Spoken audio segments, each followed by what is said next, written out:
And welcome back to Frankly Speaking. I'm your host, Frank.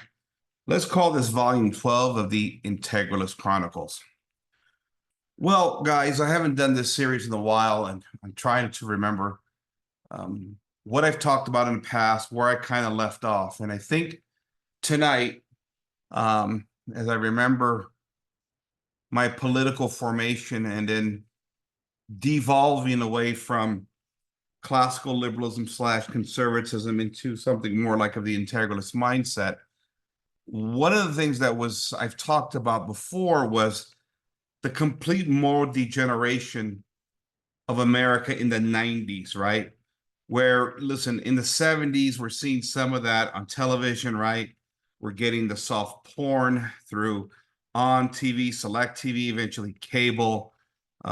Shows like Three's Companies are starting to break down the moral norms of our society. But even all through the 80s, there's still a segment of the American population that still had these basic, what do you want to call it, stigmas of shame and blame they believed in. And it wasn't until the 90s where a lot of it really starts to crumble. And you see, for example, a lot of people start shacking up out of wedlock with no shame whatsoever. The sexual license that starts in the 60s takes an ever more advanced progression, I guess you could say, and sexual license becomes even more prevalent than it was in the 70s and the 80s. And we have to remember, okay, because the case that I'm seeing from my experience is that the 60s, 70s, and 80s was a breakdown of those moral norms, but a lot of it was still kept hidden from the public by a lot of people because our grandparents' generation, that World War II generation, not the baby boomers, but the previous generation, right? Grandparents are still alive that would still watch over the family to a certain degree. And a lot of that had to be kept hidden. But the 90s is when my grandparents' generation begins to die off. And that was that, again, that pre-World War II generation that held the faith and held morals strong. The baby boomers were their offshoots, and they were already collapsing in regards to morality, as we know, in the 60s and 70s, leading to a divorce culture in the 90s. And that's where we get the grunge music and the rap music, two forms of grievance music, or music, I should say, and especially the grunge music, right? That Seattle, sort of grunge music that we see. You hear it in the lyrics in the 90s, right? From bands like Nirvana and Kurt Cobain. There's some famous tapes out there saying how everything went wrong because his parents got divorced. And it was that divorce culture that begins in the 60s and 70s that leads to the 90s, where you have these 20, 21, 22, 23-year-olds that now all come from broken, divorced Protestant families. And this anger and the total meltdown of the family now ensues. And the irony of it all is that in that same time period comes Bill Clinton, who is a moral degenerate himself. The Clintons are moral degenerates themselves, and feed into this, of course, with a very public affair that has the entire nation talking about, excuse my language, to their 8-year-olds what a blowjob is, right? If you lived through that era, you would remember that. So we're in the 90s. It's complete moral degeneration. And after the Clinton administration finally leaves the White House with all this moral disgrace, you got George W. Bush that comes into the mix. Now, and this is what I want to talk about tonight, is the George W. Bush years, right? Because George W. Bush presidency in many ways is a reaction from the Bill Clinton administration, but also from the moral degeneracy of the 1990s. Because what the Republican figured out by the end of the Monica Lewinsky affair, where they tried to impeach Bill Clinton, not necessarily on sex charges, but perjury related to the sex charges, they failed miserably. And what the Republicans figured out is the moral majority is gone. The American family is completely broken down. We have a divorce culture. We have a shack-up culture. We have a contraception culture. And here comes the homosexual culture right around the corner, heading into the year 2000. And it's the Republican Party at that point, with the onset of the Bush presidency, the second Bush presidency, that really launches us into this grave moral depravity where the Republican Party simply gave up. And it was a Republican Party that kind of took on this quasi-libertarian talking point, how they were just going to manage the economy, right? Because the whole Christian coalition, silent majority, it was broken down. The family was broken. The social norms were different now. And people were simply accepting these new sexual mores, or at least the loosening of these sexual mores in regards to standards. And so by the time George W. Bush gets into office, it's really a strange time for the Republican Party and for the conservative movement. It's strange in a couple of ways. The first of which, a lot of us really didn't know how George W. Bush really got the nomination, other than power politics within the Republican Party. Yes, he came from Texas. Yes, Texas is one of the biggest states in the country. And in that sense, he was a favorite to bring Texas along. I get all that. But if you remember by the end of 1992, when Daddy Bush lost the election to Bill Clinton, you had a situation where the economy had tanked in his last 2 years of his presidency. And this was something that resonated throughout the population. Now, some people say it was a regional recession. Well, I got to tell you right now, I lived in Southern California, where there was a lot of defense contracts over there, and the recession was real, particularly in the housing market. And this is where Daddy Bush fell out of favor. So when Junior Bush comes around and wins the nomination, it is lots of friends and family of mine that are saying, well, wait a minute, Frank. Why are the Republicans going with George Bush Jr. when Daddy left the country in an economic turmoil in many ways, right? And this was a strange thing that I couldn't figure out, because as a conservative, I'm trying to defend at the time why the Republicans are a stronger case, especially now when the moral values are gone and we're talking about simply about economic issues now. Why would you bring in, George Bush Jr. effectively on the heels of his father's presidency, again, leaving office in economic turmoil? Now, was George H.W. Bush all to blame for that economic turmoil? No, a lot of people will tell you, or at least not necessarily, but a lot of people will tell you the Cold War came to an end. There was downsizing in the military. And with that, we had a regional recession. But that recession did affect lots of parts of the country, which made it real for people, and why Bill Clinton wound up winning that election. And now here we are as a Republican Party, and we're going with George W. Bush now to be the presumptive nominee against the incumbent, right? The vice president incumbent, Al Gore. And it was a strange scenario, because in many ways for conservatives, with talk radio firing 24/7 across the land at the time, with Rush Limbaugh leading the charge and the onset of Fox News in 1996, we all thought we were bringing in Ronald Reagan 2.0, right? Tax cuts, limited government, and all this stuff that conservatives believe we're going to tear down the NEA, right? The National Education Association, bring in limited government, strip down the government. This is what a lot of people thought we were headed toward, right? I mean, these were the talking points of the political right at the time. This is the basic foundational philosophical principles of many conservatives. But here comes the George W. Bush administration, and it was a whole different ballgame. Here come the neocons with, not only did they not cut government, not only did it not downsize government, they actually grew it while taking a pro-war stance across the world. The neocon war machine that was just gearing up at the time.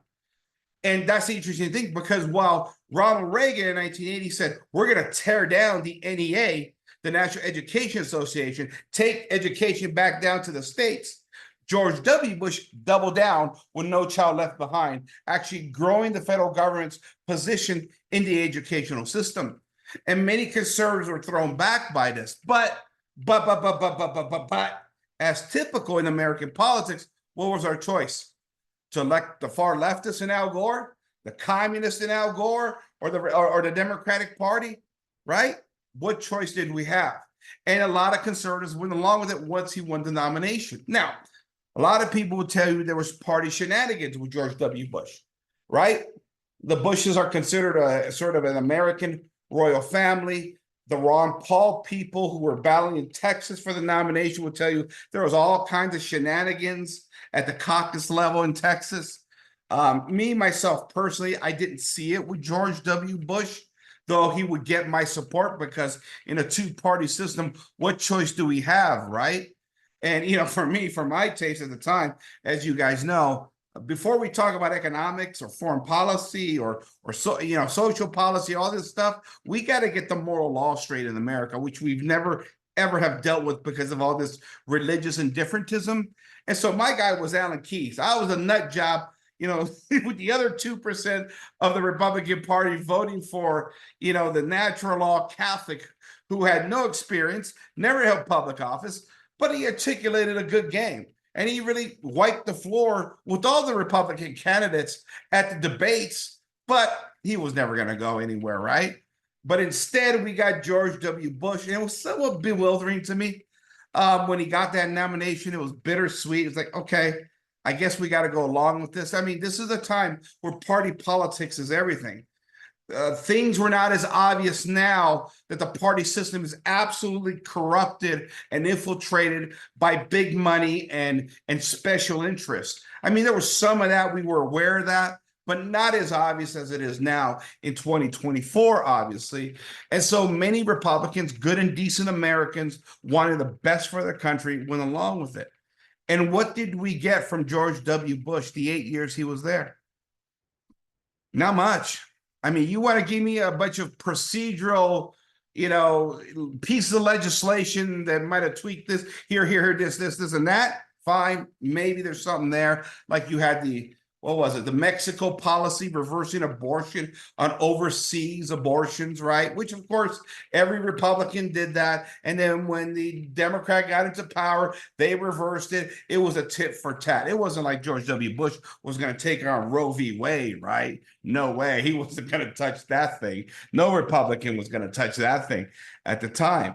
So we got tax cuts, right? And like I've always said about tax cuts, with George W. Bush, Republicans always pass tax cuts. Why? Because everybody likes tax cuts, even the left. They just can't admit it, right?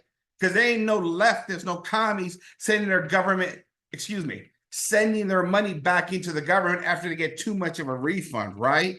That's the irony of it all. It's all political posturing in that sense. And then we go into the Iraq War with 9/11 being used as the excuse to go in there. And we get the talks of yellow cake and weapons of mass destruction and a nation that is really from 9/11 feeling patriotic at the time, wanting vengeance, and maybe to a certain degree, rightfully so.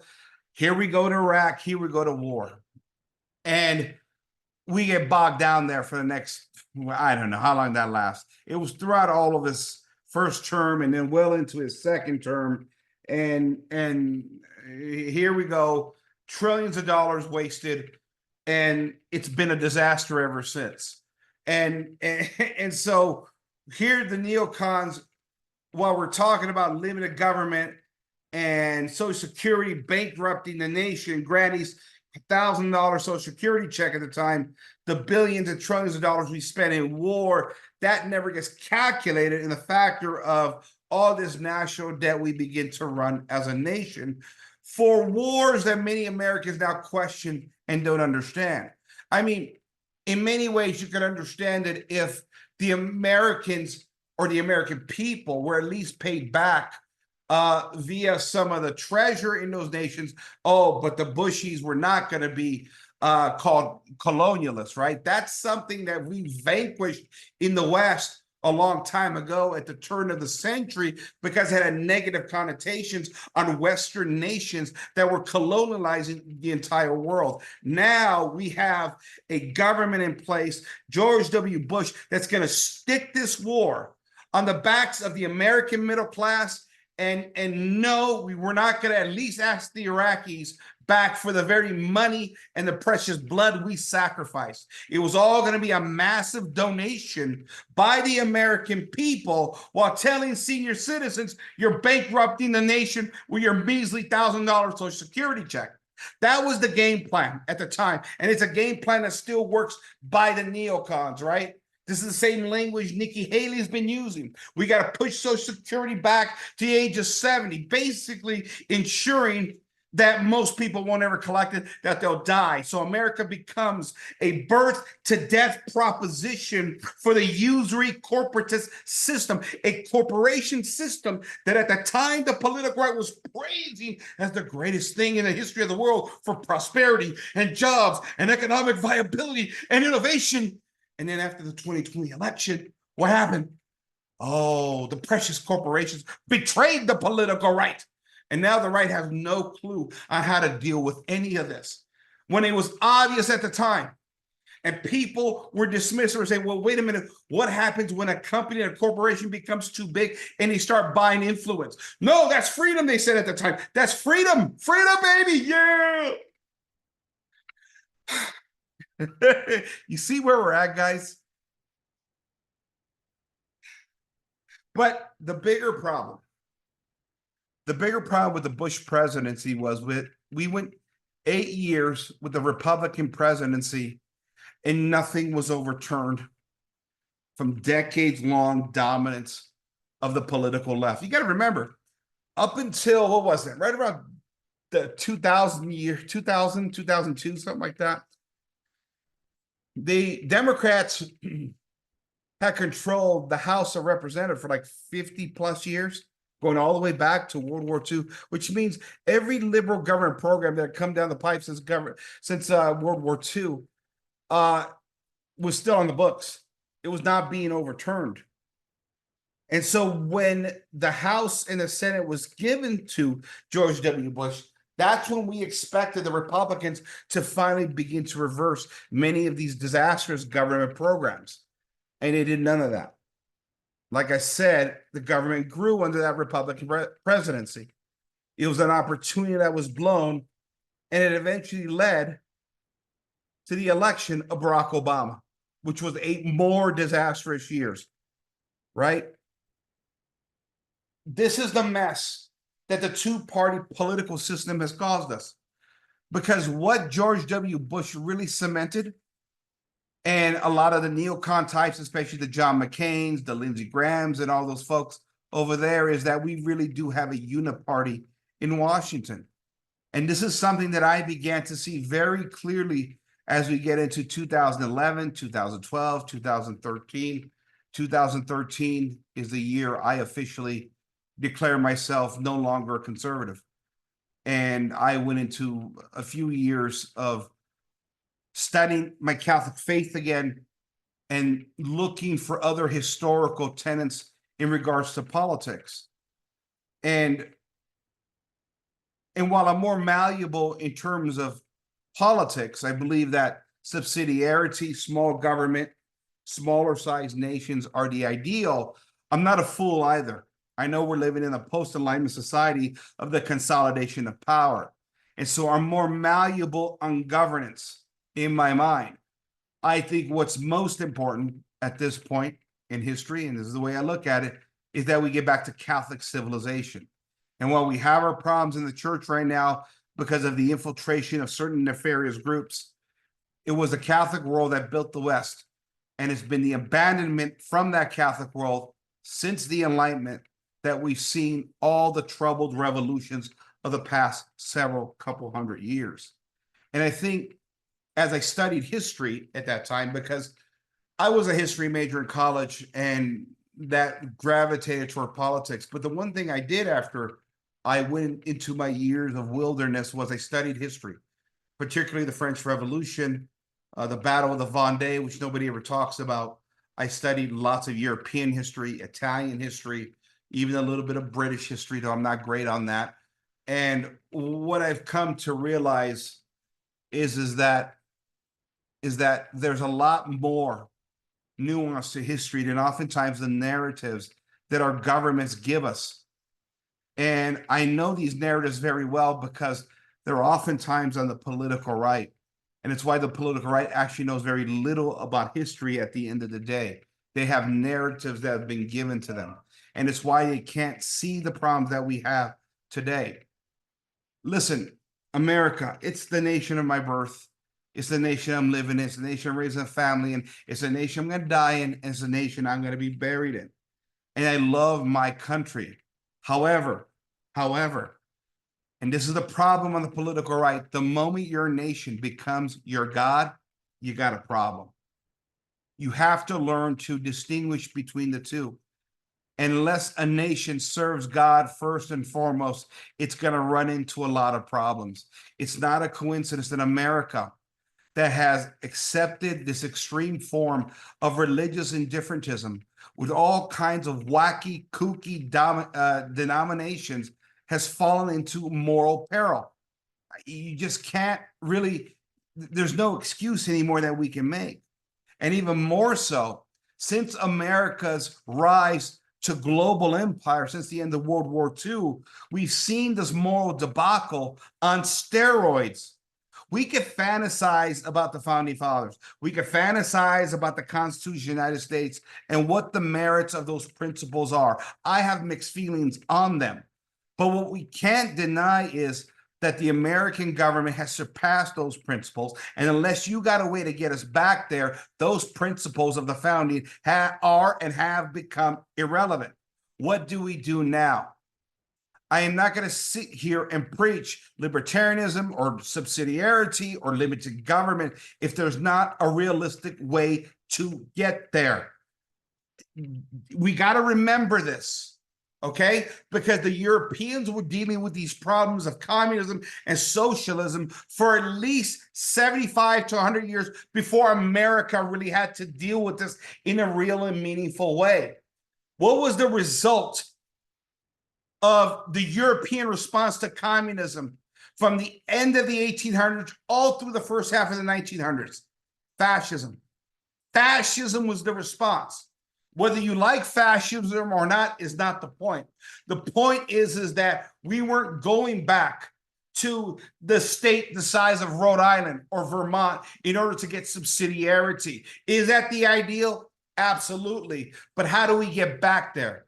We don't. That's why when people say to me, well, America worked fine until the 14th Amendment. Okay, fine. How do we get back there? Oh, well, nothing we could do. 14th Amendment passed. The whole country's destroyed. Let's move to a red state and just wait for the collapse. Well, that's not an answer. And that's not an answer that the church will accept, because the church still needs its flock to be governed, and the church is still going to look over its flock, even though you may believe that the political system in place has problems, right?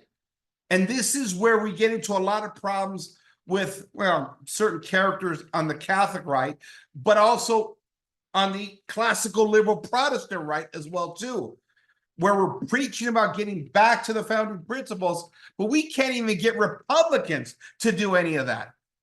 I mean, even Reagan, look at Reagan. Did Reagan shrink the size of government? No, it grew under Reagan. In fact, we spent a bunch of money, military buildup to win, supposedly, the Cold War. How did Reagan beat the Soviet Union? With large government and debt spending. George H.W. Bush spent more money. George W. Bush spent more money. Donald Trump didn't exactly cut spending. Let's be honest here. Why? Because the political machinations of the day won't allow for it. And so how do we govern in this society?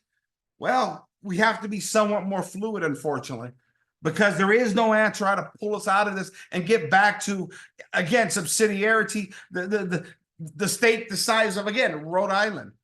It's unrealistic at the end of the day.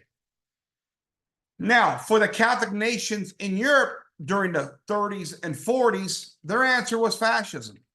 Would fascism have worked if it was allowed to exist? Probably not. But you can understand the obstacles they were against and why they took the positions that they took against the impending, sort of invasion from communism. And as usual, the liberal republics of the Anglosphere sided with the communists, right?